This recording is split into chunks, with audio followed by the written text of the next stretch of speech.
మహిళ మాదిరిగా గొంతు మార్చిన ఓ వ్యక్తి నుంచి 8 లక్షలు కాజేసిన ఘటన ఆదిలాబాద్ జిల్లాలో వెలుగు చూసింది. నిందితుల ముఠాను అరెస్టు చేసిన పోలీసులు వారి నుంచి 1.5 లక్షల నగదు 3 ఫోన్లు స్వాధీనం చేసుకున్నారు.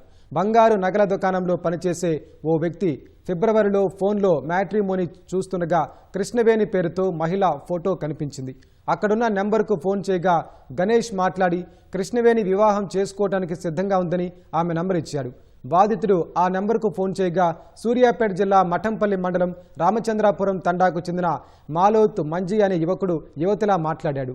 తనకు బంగారం వ్యాపారాలున్నాయని చూసుకోవడానికి ఎవరూ లేరని నమ్మించాడు. అనంతరం పలు కారణాలు చెబుతూ బాధితుల నుంచి 8 లక్షలు కాజేశారు. ఆ గ్రామానికి చెందిన బుక్యా గణేష్, రూపావత్, శ్రావణ్ కుమార్లు ముఠాగా ఏర్పడి బాధితుని ఇలా మోసం చేసినట్లు డీఎస్పీ పేర్కొన్నారు. నిందితులు 3 సూర్యాపేట వద్ద అరెస్టు చేసినట్లు పేర్కొన్నారు.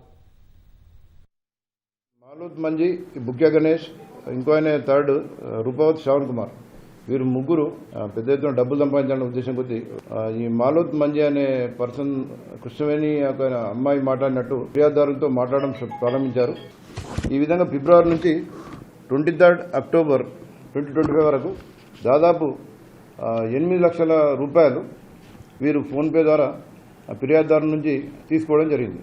తర్వాత ఇతను డౌట్ వచ్చింది, మరి ఆమెను చూపియండి, ఓన్లీ మీరు టోనే మాట్లాడిస్తారు కదా, ఆమెను ఒకసారి వీడియో చూపియండి అంటే వాళ్ళకు ఛాన్స్ లేక తప్పించుకోవడం ప్రారంభించారు. అప్పుడు మాకు ఈ ఫిర్యాదు చేయడంతో 3 నిన్న అరెస్ట్ చేసుకుని ఈరోజు మార్నింగ్ 1 టౌన్ ప్లేస్ తీసుకురావడం జరిగింది.